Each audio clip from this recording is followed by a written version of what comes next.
नमस्कार, मैं हूं रंजीत कुमार और शुरू हो चुका है देश का मूड मीटर।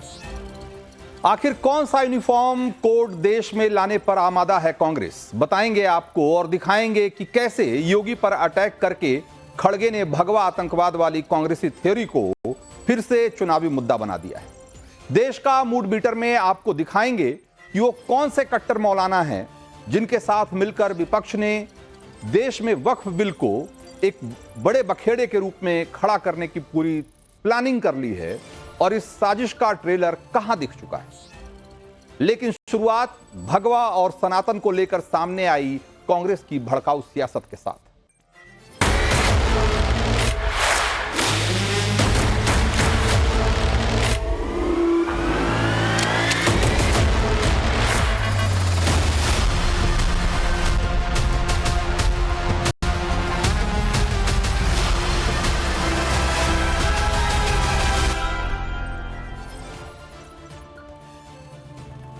तो कहते हैं कि एक नारा सटीक बैठ जाए तो चुनाव सेट हो जाता है। बीजेपी के लिए चुनाव सेट होगा या नहीं यह तो हम नहीं कह सकते, लेकिन लग रहा है कि नारा एकदम सटीक बैठा है। बटेंगे तो कटेंगे उत्तर प्रदेश के मुख्यमंत्री योगी आदित्यनाथ का ये जो नारा है इस चुनाव में मंत्र की तरह गूंज रहा है और विरोधियों को समझ में नहीं आ रहा कि इसका जवाब दें तो क्या दें। सब अपनी क्षमता और मिजाज के हिसाब से जवाब तलाशने में जुटे हैं। समाजवादी पार्टी ने इस नारे का जवाब पोस्टर से देने की कोशिश की, लेकिन वे सारे पोस्टर इस नारे के जवाब से ज्यादा उसकी प्रतिध्वनि सुनाई दे रहे हैं। चाहे वो न बटेंगे न कटेंगे वाला पोस्टर हो या जुड़ेंगे तो जीते वाला पोस्टर हो। महाराष्ट्र में ओवैसी की पार्टी के इम्तियाज जलील जैसे लोग भी हैं जो जवाब के नाम पर सारी मर्यादा ताक पर रख देते हैं। और अब आए हैं कांग्रेस के अध्यक्ष मल्लिकार्जुन खड़गे। एक बार इनको भी सुनिए और समझिए कि कांग्रेस के जवाब में कितना दम है। कौन एक साधु के बेस में रहते हैं, लेकिन अच्छे पॉलिटिशियंस बन गए हैं, चीफ मिनिस्टर भी बने हैं और उनका गेरुआ कपड़े पहनते हैं और सर पे बाल भी नहीं रखते। तो ऐसे एक नेता है जो बीजेपी ने पैदा किए। ठीक है कि हम मुझसे कोई, मैं ये कह रहा हूं उनको, बीजेपी को, या तो सफेद कपड़े डालो या तो सन्यासी कपड़े डालते हो, गेरुआ डालते हो, पॉलिटिक्स से बाहर हो जाओ। उसकी पवित्रता क्या रही? एक तरफ गेरुआ कपड़े डालते हो, जज साहब आपको पूछ रहा हूं, एक तरफ गेरुआ कपड़े डालते हो, दूसरों को उपदेश करते हो, बटेंगे तो कटेंगे बोलते हो, और ये क्यों डाले? अरे आपका काम तो सब कुछ जोड़ना है। तो जैसा कि आप देख सकते हैं हमारे सामने खड़गे जी हैं, कांग्रेस के राहुल गांधी भी हैं टोपी लगाए हुए, और हैदराबाद से सांसद और एआईएमआईएम के चीफ असदुद्दीन ओवैसी भी। अब खड़गे जी ये कह रहे हैं कि राहुल गांधी जिन्होंने कि सफेद कपड़े पहने हैं और वो खुद, और ओवैसी जिन्होंने सफेद कपड़े पहने हैं, वो पॉलिटिक्स कर सकते हैं। लेकिन जैसा कि आप योगी आदित्यनाथ को देख रहे हैं वो भगवा कपड़े में हैं, इन्हें पॉलिटिक्स करने की परमिशन नहीं, क्योंकि इनका पहनावा भगवा है। ऐसा हम नहीं, खड़गे बोल रहे हैं। और जैसा कि उन्होंने अपने बयान में कहा भी, जिसमें खड़गे योगी की वेशभूषा का विस्तार से वर्णन कर रहे हैं, और उसी वर्णन में खड़गे कह रहे हैं कि योगी सिर पर बाल नहीं रखते। कहते हैं कि भगवा पहनकर पॉलिटिक्स करते हो तो उसकी पवित्रता क्या रहेगी। यानी खड़गे के मुताबिक पॉलिटिक्स एक ऐसी चीज है जिसे करने से आपकी पवित्रता भंग हो जाती है। लेकिन मजेदार बात यह है कि ये अपवित्र काम सफेद कपड़े पहनकर आप कर सकते हैं, जैसा कि खड़गे, राहुल गांधी और ओवैसी ने पहना हुआ है, लेकिन केसरिया पहनकर नहीं कर सकते। कमाल करते हैं खड़गे। अब आगे बढ़िए। खड़गे साहब के हिसाब से देखा जाए तो ओवैसी जो सिर पर धार्मिक टोपी लगाकर जालीदार टोपी लगाकर पॉलिटिक्स करते हैं वो ठीक है। खुद खड़गे की पार्टी के वरिष्ठ नेता राहुल गांधी मुस्लिम न होते हुए भी मुस्लिम टोपी पहनकर यदा कदा पॉलिटिक्स कर सकते हैं, लेकिन दिक्कत तब हो जाती है जब गोरक्ष पीठाधीश्वर और महंत योगी आदित्यनाथ भगवा पहनकर पॉलिटिक्स करते हैं। यानी मजहबी पहचान के साथ पॉलिटिक्स में कोई दिक्कत नहीं है, धार्मिक पहचान के साथ पॉलिटिक्स करना अपवित्र काम। कांग्रेस का सेकुलरिज्म कमाल का है ना। मजेदार बात यह है कि कांग्रेस के सेकुलर पॉलिटिक्स के आइडिया का कोई जिक्र संविधान में नहीं मिलता। संविधान में कहीं नहीं लिखा गया है कि भगवा पहनकर पॉलिटिक्स नहीं कर सकते। ठीक वैसे ही जैसे संविधान में यह भी नहीं लिखा गया है कि आप जालीदार टोपी पहनकर पॉलिटिक्स नहीं कर सकते। पहनावा निजी पसंद है और इसे किसी के पॉलिटिक्स करने या नहीं करने का अधिकार इससे तय नहीं होता। फिर कांग्रेस पार्टी देश की राजनीति में एक ऐसा यूनिफॉर्म कोड क्यों लाना चाहती जिसमें भगवा पर बैन होगा और टोपी को ग्रीन सिग्नल? आज बटेंगे तो कटेंगे के बार वॉर से बिलबिलाए हुए कांग्रेसी नेता संत महंत के सत्ता में आने पर सवाल खड़े कर रहे हैं, लेकिन क्या कभी किसी मौलाना के राजनीति में आने पर किसी कांग्रेसी नेता ने किसी तरह का कभी भी कोई सवाल खड़ा किया क्या? मुझे तो एक भी उदाहरण नहीं दिखता। अगर आपके जेहन में कोई उदाहरण हो तो हमें भी बताइए। हां, इस सवाल पर कुछ तस्वीरें जरूर जेहन में आती। मसलन एक तस्वीर को देखिए जो अभी आपको मैं दिखा रहा हूं। ये प्रियंका गांधी हैं, इन्हें तो सभी पहचानते, लेकिन इनके साथ में कौन है? मौलाना तौकीर रजा। मौलाना तौकीर रजा, इससे अगर आपका परिचय नहीं हुआ तो ये जान लीजिए कि ये इत्तेहाद मिल्लत काउंसिल के अध्यक्ष हैं और एक किस ख्याल और किस मिजाज के आदमी हैं ये समझना हो तो जरा इनका एक ताजा तरीन बयान सुनिए। जहां आप जयपुर से चलो तो दिल्ली तक जाम होना चाहिए। इज्जतदार पे अगर निकलोगे तो तुम्हारी सुनी जाएगी।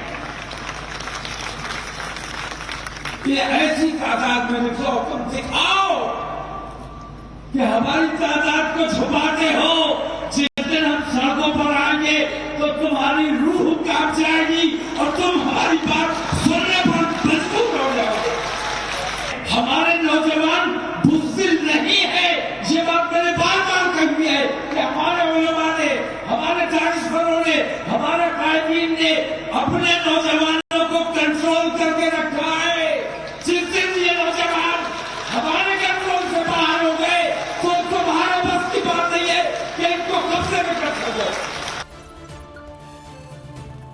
तो सुना आपने जो मौलाना तौकीर आज वक्फ बिल के खिलाफ रूह कपाने की धमकी दे रहे हैं, वो सिर्फ 2 साल पहले कांग्रेस के गांधी परिवार के साथ फोटो सेशन कराते। खड़गे साहब, अब आपको बताना चाहिए, आपको टोपी वाले कट्टर मौलाना पसंद हैं, लेकिन गोरक्ष पीठ के पीठाधीश्वर, गोरक्ष पीठ के महंत और नाथ संप्रदाय के योगी आदित्यनाथ भगवा पहनकर राजनीति करें, इससे आपको दिक्कत, कांग्रेस को दिक्कत। मैं खड़गे साहब से एक बात और पूछना चाहता हूं। अब जब प्रियंका गांधी का जिक्र हुआ ही है तो उन्हीं की पॉलिटिक्स को सामने रखकर खड़गे साहब से एक सवाल करना चाहता हूं। केरल के वायनाड सीट से कांग्रेस उम्मीदवार प्रियंका गांधी पर केरल के मुख्यमंत्री पिनाराई विजयन ने आरोप लगाया कि वो कट्टरपंथी संगठन जमाते इस्लामी के समर्थन से चुनाव लड़ रही है। तो उस पर आपका जवाब क्या होगा? यानी कहीं ना कहीं बीजेपी के आरोपों में दम दिखता है कि आपको दिक्कत सिर्फ भगवा से, आपको दिक्कत सिर्फ हिंदू से है, क्योंकि आप बटेंगे तो कटेंगे के नारे के साथ एकजुट होते हिंदू को नहीं बर्दाश्त कर पा रहे। इसलिए आपकी पार्टी केरल में जमात के साथ तो चली जा रही है, लेकिन योगी भगवा पहनकर जातियों को जोड़ने की वकालत करते हैं तो आपका मन खट्टा हो जाता है। वैसे इस सोच में कोई बुराई नहीं है कि राजनीति से धार्मिक एजेंडे को दूर रखना चाहिए, लेकिन अगर आप वाकई ऐसा ही सोचते हैं तो अपनी राजनीति को सारे धर्मों मजहबों से दूर रखिए, लेकिन टोपी वाले से दोस्ती और तिलक वालों का तिरस्कार करेंगे तो यह राजनीतिक पाखंड कहा जाए। वैसे इस देश की राजनीति में इस तरह के पाखंड का एक लंबा सिलसिला रहा है। टोपी लगाने वालों के साथ संसद में इफ्तारी करने वाले भगवा को कैसे ह्यूमिलिएट करते रहे हैं, अपमानित करते रहे हैं, इसकी कई सारी तस्वीरें आज भी सोशल मीडिया पर तैरती रहती हैं। टोपी और भगवा की इसी ऐतिहासिक पड़ताल में हमें एक और बयान मिला, बिल्कुल वैसा ही बयान जैसा खड़गे जी ने आज दिया है। तब भी भगवादारी योगी ही निशाने पर थे और आज भी वही टारगेट। पहले बयान सुनिए, फिर पूरी कहानी सुनाएंगे आप। 1 अंक की लॉटरी के साथ साथ 3 अंक की लॉटरी पर भी जल्द ही प्रतिबंध लगाया जाएगा। सभी प्रकार की लॉटरियों को पूर्ण प्रतिबंधित किया जाएगा। निश्चित ही अभिनंदनीय है। और साथ साथ माननीय गृह मंत्री जी को बधाई देना चाहूंगा और अभिनंदन भी करना चाहूंगा कि उन्होंने इस प्रकार के विधेयक को ला करके एक सामाजिक जो प्रथा थी उसको समाप्त करने का अभियान चलाया है। धन्यवाद। बाबा प्लीज है, ये मंदिर में पूजा करें। आप मंदिर में पूजा कर रहे हैं और पुजारियों को भ्रमित करके वोट लेके जीत के आ रहे हैं। ये बहुत महत्वपूर्ण है। साधु बाबा बोलेगा।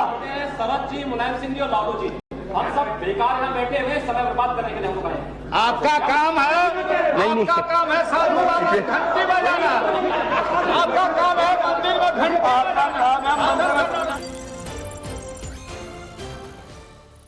तो ये बहुत पुराना वीडियो है, कई साल पुराना वीडियो। गोरखपुर से तत्कालीन सांसद योगी आदित्यनाथ संसद में कह रहे थे कि शरद जी, मुलायम जी और लालू जी हम सब बेकार में बैठे हुए हैं, समय बर्बाद कर रहे हैं। बीजेपी सांसद के इस बयान के बाद लालू यादव ने अपनी सीट से उठते हुए योगी आदित्यनाथ को कहा कि आपका काम है साधु बाबा घंटी बजाना, आपका काम है मंदिर में घंटी बजाना। और इसी वीडियो में मुलायम सिंह यादव भी बोलते दिख रहे हैं। और आप इन नेताओं के बोलने का अंदाज और भाषा पर गौर कीजिए। भगवा वस्त्र पहना हुआ एक संत देश की संसद में कैसे मजाक और तिरस्कार का पात्र बना दिया जाता था, एक छोटी सी वीडियो क्लिप उसका ऐतिहासिक प्रमाण है। मुलायम सिंह यादव आज हमारे बीच नहीं है। उनकी समाजवादी राजनीति पर पीडीए वाला जिल्द चढ़ाकर उनके बेटे अखिलेश यादव उसे आगे बढ़ा रहे हैं। लालू यादव देश की राजनीति में हाशिए पर जा चुके, लेकिन 14 साल पहले मुलायम और लालू यादव ने योगी के खिलाफ जो बोला वही खड़गे आज बोल रहे हैं। आज तीनों पार्टियां इंडिया अलायंस की साझेदार हैं। लोकसभा चुनाव में यूपी के भीतर अखिलेश की समाजवादी पार्टी के प्रदर्शन से इनका आत्मविश्वास बढ़ा हुआ है और इस आत्मविश्वास की जड़ में ही जो जातियों की गोलबंदी है, पीडीए यानी कि पिछड़ों, दलितों, अल्पसंख्यकों और अल्पसंख्यकों में खासतौर से मुसलमानों को जोड़कर ये नारे लगाकर ये खुलेआम विपक्षी पार्टियां पॉलिटिक्स कर सकती, लेकिन जातियों में बटे हिंदू समाज को जोड़ने के लिए योगी अगर कोई नारा देंगे तो इन सभी विपक्षियों को अपनी पॉलिटिक्स पटरी से उतरती दिखाई देती। इसीलिए लोग सीधे सीधे योगी के कपड़ों पर उतर आते। और ये मत समझिए कि खड़गे का ये ताजा बयान योगी के जो कपड़ों को लेकर है, भगवा को लेकर या सनातन को लेकर कोई इकलौता बयान। एक लंबी लिस्ट है साहब इसकी। अखिलेश मठाधीश योगी को माफिया के सामने खड़ा कर चुके हैं, कह चुके हैं कि माफिया और मठाधीश में ज्यादा फर्क नहीं होता है। यानी इन सभी की पॉलिटिक्स का जो टारगेट है वो सनातन और भगवा है, एकदम स्पष्ट दिखाई देता। अब सवाल है कि इनकी रणनीति क्या है। तो जवाब है कि इनका पीडीए का नारा अपना चुनावी असर तभी दिखाएगा जब वोटिंग जातीय गोलबंदी के आधार पर। अगर अलग अलग जातियां हिंदू वोट बैंक से जुड़ी तो इनकी राजनीति की गाड़ी दौड़ने की बात तो छोड़िए, सरक भी नहीं पाई। इसीलिए चुनावी चक्रव्यूह भेदने के लिए अखिलेश और राहुल जातीय जनगणना की मांग जोरदार तरीके से उठा रहे हैं। यूपी के उपचुनाव की 9 सीटों पर जीत के लिए अखिलेश का खेमा पिछड़ा, दलित, अल्पसंख्यक यानी पीडीए वोट बैंक को 90% बता रहा है और इसी को रिझाने की हर कोशिश को अंजाम दिया जा रहा है। इसीलिए अब नारा पहले 80 बनाम 20 हुआ करता था, जो अब वो 90 बनाम 10 कर दिया गया। और ये सब कुछ सामाजिक न्याय के बैनर के नाम पर, सामाजिक न्याय के बैनर के तले हो रहा। मैं भगवा और सन्यासी परंपरा का मजाक उड़ाने वालों को सनातन में सामाजिक न्याय की परंपरा की तस्वीर दिखाना चाहता हूं। और जैसा कि अभी आप देख रहे हैं, हमारे एक ओर यूपी के सीएम योगी आदित्यनाथ और दूसरी ओर उन्नाव से बीजेपी के सांसद साक्षी महाराज दिखाई दे रहे हैं। और तीसरी तस्वीर है पूर्व केंद्रीय मंत्री और बीजेपी के पूर्व सांसद साध्वी निरंजन ज्योति की। साक्षी महाराज पिछड़े वर्ग से आते, ओबीसी, और साध्वी निरंजन ज्योति दलित वर्ग से आते, और योगी आदित्यनाथ सामान्य वर्ग से आते। लेकिन इन तीनों की जातीय पहचान यहां कोई मायने नहीं रखती। तीनों संत हैं, सनातन के सेवक हैं, सनातन की साधु परंपरा से जुड़कर सारी सामाजिक दूरियां खत्म हो जाती। लेकिन यह बात न तो खड़गे को दिखेगी, न राहुल को दिखेगी, और अखिलेश तो खैर देखना ही नहीं चाहिए, क्योंकि विरोधियों के लिए यह सब भगवाधारी है। सनातन में सन्यास की परंपरा के हिसाब से इन्होंने कपड़े जो धारण कर लिए तो विरोधियों के लिए ये कट्टर हो गए। अगर साध्वी और साक्षी महाराज साधु न होते तो उनका जाति प्रमाण पत्र भी अखिलेश खोजने जाते। और जब विपक्ष की इसी सोच के खिलाफ योगी बटेंगे तो कटेंगे का नारा देते हैं तो ये लोग बौखला जाते, अपमान पर उतर जाते, खड़गे योगी को आतंकवादी तक करार दे देते। एक बार खड़गे का जो ताजा बयान है, नया बयान है, एक बार उसको भी सुनिए क्या कह रहे हैं खड़गे। वो हमारे साधु महाराज है, क्या नाम उनका, योगी आदित्यनाथ। वो तो ऊपर से साधुओं का वेश पहनते हैं। अरे मुख में राम और बगल में छुरी कितने दिन चलाएंगे? क्योंकि जो साधु संत होता है वो सबके लिए होता है। बाटो काटो में क्यों करे? बटेंगे तो कटेंगे, ये साधु का काम है, नाथ पंथ का काम है। अरे ये काम कोई टेररिस्ट बोल सकता है, आप नहीं बोल सकते। अरे ये काम कोई टेररिस्ट बोल सकता है, आप नहीं बोल सकते। तो खड़गे के लिए भगवाधारी योगी आतंकवादी की तरह है, क्योंकि वो हिंदू एकता की बात कर रहे हैं। जिस देश में सियासत जातीय गुटबंदी की गिरवी रखी हो, वहां हिंदू एकता तो राजनीतिक आतंकवाद लगेगा ही। लेकिन मैं एक बार फिर से देश की पॉलिटिक्स में सनातन और गेरुआ की भूमिका पर लौटना चाहता हूं। जिस कांग्रेस पार्टी के मल्लिकार्जुन खड़गे राष्ट्रीय अध्यक्ष हैं, वो पार्टी अक्सर आजादी के आंदोलन में कांग्रेस की भूमिका का जिक्र करना नहीं भूलती। लेकिन आजादी का शंखनाद बजाने वालों में, अंग्रेजों के अन्याय के विरुद्ध आवाज उठाने वालों में भगवाधारी और संतों की एक लंबी परंपरा है, एक लंबी लिस्ट है। अंग्रेजों के विरुद्ध 1763 से 1773 तक जो सन्यासी आंदोलन चला, उसका इतिहास भी जरा पढ़िए। जब आदि गुरु शंकराचार्य के 10 नामी संप्रदाय ने एकजुट होकर भारतीय धर्म और संस्कृति को बचाने के लिए सशस्त्र युद्ध का बिगुल बजाया था। इसी लड़ाई के बारे में बंकिम चंद्र चटर्जी ने अपने उपन्यास आनंद मठ में लिखा है, और उसी आनंद मठ से हमारा राष्ट्रीय गीत वंदे मातरम लिया गया। संत और साधु परंपरा के लोग इस देश के समाज और राजनीति को निर्णायक मोड़ पहले भी देते रहे। स्वामी विवेकानंद, दयानंद सरस्वती और स्वामी श्रद्धानंद जैसे संतों ने भारत की सामाजिक और सांस्कृतिक उत्थान के लिए क्या क्या किया है, ये किसी से छिपी हुई बात नहीं, कौन नहीं जानता। इतिहास में दिखाने और बताने के लिए हजारों ऐसे भगवाधारी, सन्यासी, गेरुआधारी मिल जाएंगे आपको, जिन्होंने धर्म से पहले राष्ट्र धर्म को रखा है। लेकिन दुर्भाग्य से आज की सियासत सत्ता में आए सन्यासियों को उनकी भगवा पहचान तक ही सीमित कर देना चाहती। योगी के एकता का मंत्र और उसके जवाब में खड़गे की तरफ से जो कहा जाता है, उसको सुनकर लोग हैरान रह जाते। उसे कभी आतंकवाद से जोड़ा जा रहा है तो कभी कुछ और ऐसे में आज जब आप हिंदू एकता को आतंकवाद से जोड़ने लगेंगे तो ऐसे में जो जवाब आएगा वो भी उसी तरह का आएगा। इसीलिए पीएम ने एकता का मंत्र एक बार फिर से दोहराया कि एक है तो सेफ है। और उसके जवाब में ओवैसी क्या कह रहे हैं, तो खड़गे और ओवैसी दोनों के बयानों को बरक्स रखकर सुनिए, आमने सामने रखकर सुनिए, और फिर आपको लगेगा कि ओवैसी और खड़गे दोनों के विचारों में कोई फर्क नहीं। ओवैसी को हिंदुस्तान की सारी जातियों के बारे में पता है, लेकिन इस देश में हिंदू भी हैं, ये उनकी जुबान से कभी नहीं निकलेगा। आप मुझे बताइए, आदिवासी जब एकजुट रहेगा तो उसकी ताकत बढ़ेगी कि नहीं बढ़ेगी? ताकत बढ़ेगी कि नहीं बढ़ेगी? अलग अलग जातियों में टूटने से आप सोचिए कमजोर हो जाएंगे कि नहीं हो जाएंगे। इसलिए मैं कहता हूं, एक है तो सेफ है।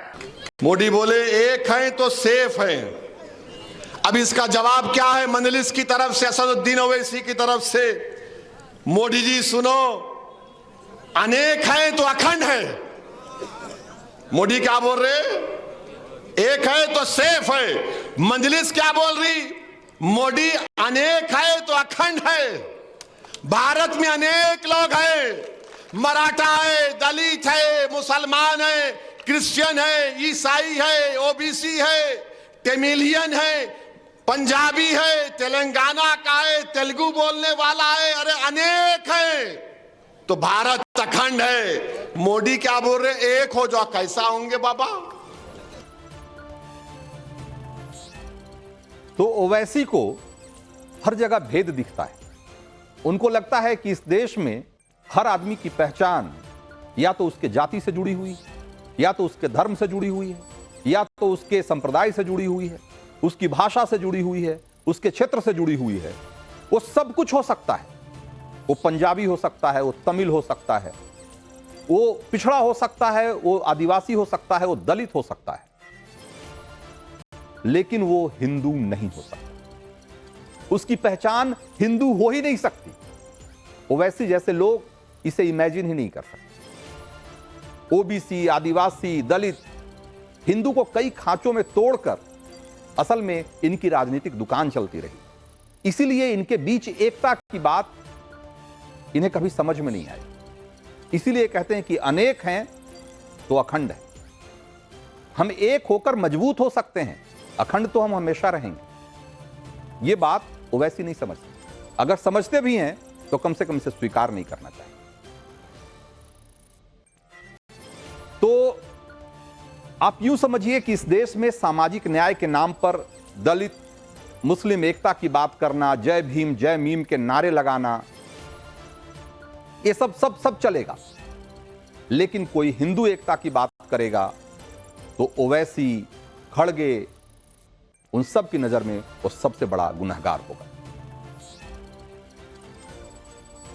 और अब बात अगली स्टोरी की, और आपको ये बताने का कि वक्फ के नाम पर देश का माहौल खराब करने की कोशिश कौन कर रहा है।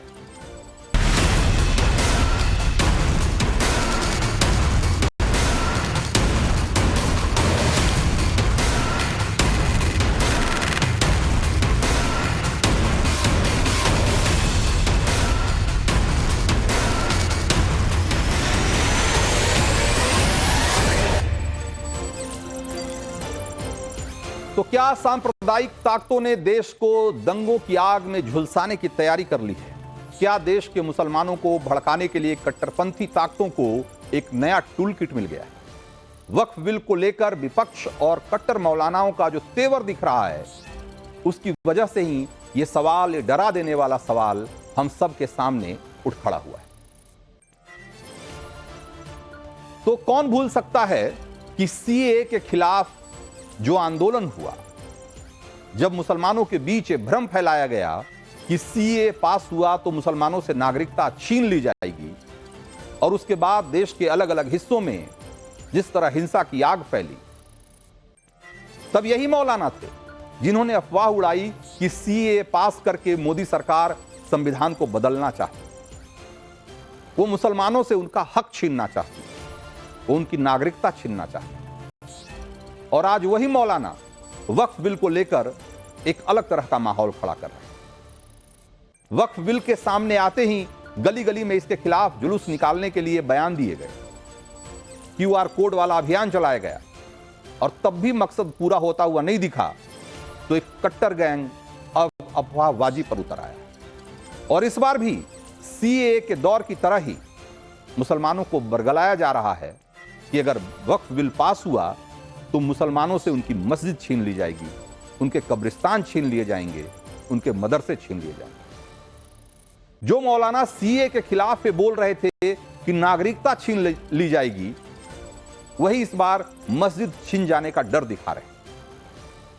लेकिन सच्चाई दुनिया जानती है कि न सीए किसी भारतीय की नागरिकता का मसला था और न ही वक्फ बिल किसी मस्जिद को छीनने की साजिश। फिर सवाल उठता है कि आखिर ये कौन लोग हैं जो सीए के बाद वक्फ पर आग लगाने के लिए माहौल बना रहे हैं। और जो जवाब आता है वो जयपुर से कुछ तस्वीरों के रूप में हम आपको दिखाना चाहते हैं। जयपुर से जो तस्वीरें आई है और वहां से जो बयान आए हैं, एक बार जरा गौर से आप उसे सुनेंगे तो आप समझ पाएंगे। सीए की तरह वक्फ बिल को लेकर भी मुसलमानों को बरगलाने के लिए कट्टरपंथी गैंग एक्टिव हो चुका है। इसे मुस्लिम विरोधी बताते हुए दिल्ली से लेकर जयपुर तक बड़ी बड़ी सभाएं हो रही है और उसमें सीधे सीधे एक तरीके से लोगों को भड़काया जा रहा है, ऐलाने जंग जैसा माहौल बनाया जा रहा है। जयपुर में बाकायदे तहफ्फुज औकाफ कॉन्फ्रेंस का आयोजन किया गया था और यहां तो इत्तेहादे मिल्लत काउंसिल के अध्यक्ष ने, जो कि मौलाना तौकीर रजा हैं, उन्होंने क्या कहा आप सुनेंगे तो आपको हैरानी होगी कि इस देश में सार्वजनिक मंचों से खड़े होकर किस किस तरह की बातें की जा रही है। देश की राजधानी दिल्ली को बंधक बनाने की पूरी साजिश उनके जुबान पे आ गई। और तो और जरा सुनिए, एक से एक आपको आज बयान सुनने को मिलेंगे। अगर आपको अपनी बात मनवानी है तो उसके लिए ये जरूरी है कि तमाम मुसलमान मुत्तहिद होकर एक आवाज में एक साथ आओ और दिल्ली का घेराव करते हैं।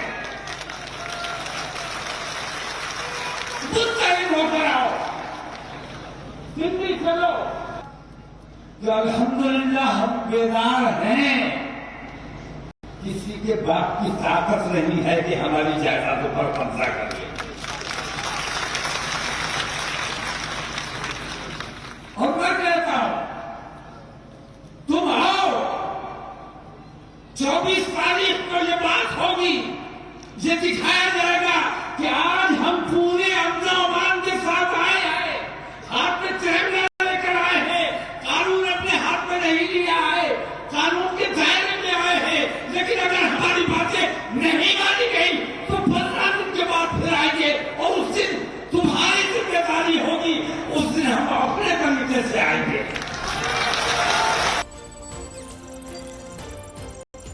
तो क्या कह रहे हैं तौकीर रजा कि उस दिन तुम्हारी जिम्मेदारी होगी जिस दिन हम अपने तरीके से आएंगे।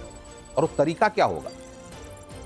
उनके तकरीर और उनके अंदाज से आप इसका अंदाजा आपको मिल गया होगा कि वो क्या कहना चाहते हैं, क्या पैगाम देना चाहते हैं, क्या मैसेज देना चाहते हैं, सरकार को भी और मुसलमानों को भी। मौलानाओं और मुस्लिम धर्मगुरुओं ने इस मंच से जो मन में आया वो बोला। ऐसी ऐसी भड़काऊ बयानबाजी की गई बगैर इसकी चिंता किए हुए कि उनकी इस जहर जुबानी से देश और समाज में क्या मुसीबत खड़ी हो सकती है। उन्होंने वक्फ बिल को मुस्लिम समाज के खिलाफ साजिश बताया, लेकिन जिस तरह की बयानबाजी हुई उससे लगता है कि यह देश को हिंसा की आग में झोंकने की साजिश है। अब यह भी देख लीजिए कि इस मंच पर कौन कौन मौजूद। फिर इनका और इनकी पार्टियों का एजेंडा भी आप समझ सकते हैं। यहां मौलाना तौकीर रजा के साथ जमाते इस्लामी हिंद के उपाध्यक्ष मलिक मोहतसिम, कांग्रेस सांसद इमरान मसूद, कांग्रेस विधायक अमीन आगजी, कांग्रेस विधायक रफीक खान और अजमेर अंजुमन कमेटी के सचिव सरवर चिश्ती मौजूद। इस लिस्ट में कांग्रेसियों के नाम देखकर यह अंदाजा लगाना मुश्किल नहीं है कि योगी के भगवा वस्त्र पर आपत्तिजनक टिप्पणी करने में कांग्रेस अध्यक्ष मल्लिकार्जुन खड़गे का असली मकसद क्या है। इस मंच पर मौजूद हर मौलाना के बीच एक होड़ लगी हुई कि भड़काऊ बयान देने में कौन एक दूसरे को पीछे छोड़ देता है, कैसे वे एक दूसरे से आगे निकल जाए। जब जमाते इस्लामी हिंद के उपाध्यक्ष मलिक मोहतसिम का मौका आया तो उन्होंने तो कह दिया कि बिल थोपने की कोशिश हुई तो संसद की दीवारें हिला देंगे। एक बार उनको भी सुनिए। मुसलमानों के साथ दोहरी नाइंसाफी की जा रही है, इसलिए बिल हमें मंजूर नहीं है। दोस्तों, हम हुकूमत से कह रहे हैं कि ये हमारी बातों पर, इन जलसों पर हुकूमत बिल वापिस ले, वरना ये जयपुर का इजलास, देश भर के ये इजलास, ये आगे बढ़ेंगे। अगर ये बिल पे जबरदस्ती थोपने की, कानून बनाने की कोशिश की जाएगी, हम पार्लियामेंट के दीवार को हिला देंगे। जब तक जुर्रत अली और फिक्र हुसैन नहीं होगा, आप कामयाब नहीं हो सकते, और इसके रसूल इसमें बिना नहीं होगा तो तमाम बातें बातिल है, हक नहीं।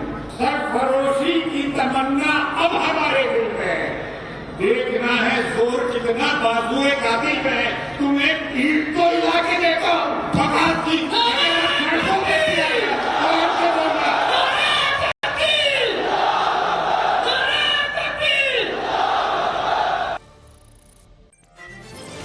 तो आप इनका अंदाज देखिए और इनकी भाषा देखिए, उनके शब्दों पे गौर करिए और आपको समझ में आ जाएगा कि ये किस तरह का मैसेज दे रहे हैं और किस तरह का माहौल बनाने की कोशिश कर रहे हैं।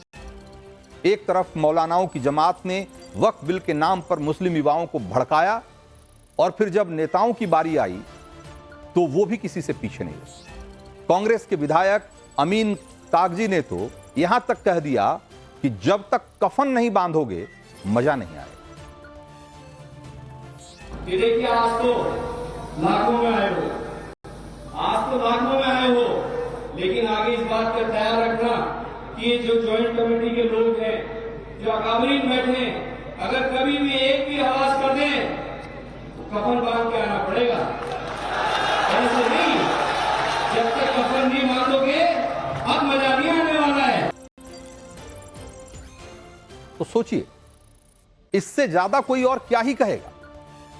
कह रहे हैं कि आप ये जो ज्वाइंट कमेटी यानी कि जो जेपीसी बैठी हुई है, जेपीसी में इस मामले पे एक तरीके से इस बात पे विचार हो रहा है कि इस बिल से जुड़े हुए जितने स्टेक होल्डर हैं उनकी राय शुमारी की जाए, उनसे पूछा जाए कि उनकी क्या क्या आपत्तियां हैं, जो एक लोकतांत्रिक तरीका होता है किसी बिल को लाने का, किसी कानून में संशोधन करने का।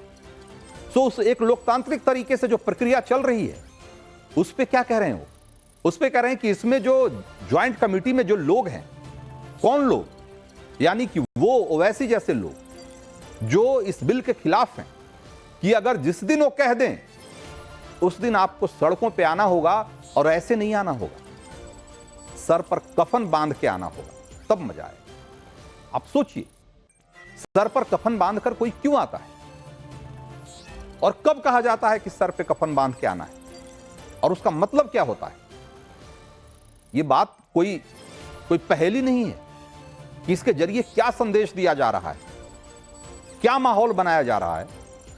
यह समझने के लिए आपको कोई उर्दू की किताब लेकर नहीं बैठनी कि उसमें क्या लिखा हुआ और उसका मतलब क्या होता है, किस शब्द का। एकदम स्पष्ट शब्दों में वो कह रहे हैं कि भाई जरूरत पड़ने पे अगर हिंसा की जरूरत पड़ी तो हम हिंसा भी करें।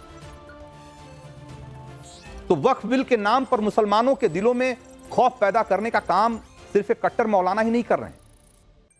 AIMIM चीफ असदुद्दीन ओवैसी की तरफ से भी ऐसे कई बयान सामने आ चुके हैं और हाल ही में उनका एक और बयान आपको सुनवाते हैं, जिसमें कैसे मुसलमानों को बता रहे हैं कि अगर एक कानून बना तो उनसे कैसे सब कुछ छिन जाएगा।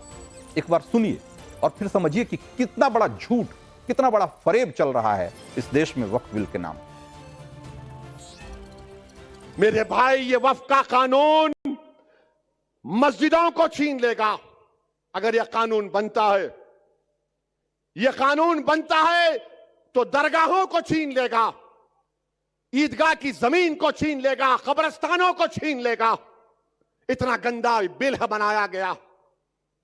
बताओ, अगर तुम्हारी आवाज होती भारत की पार्लियामेंट में, इम्तियाज अख्तर अली मान अगर कामयाब हो जाते, किसका फायदा होता? आपका होता, संविधान का होता, जमहूरियत का होता। मगर ये कोविड का वायरस फैलाने वाले हमारी सफों में निफाक पैदा कर दिए।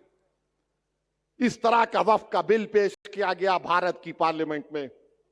मेरे अजीज दोस्तों और बुजुर्गों, इस कानून के खिलाफ हमको और आपको खड़े होना है।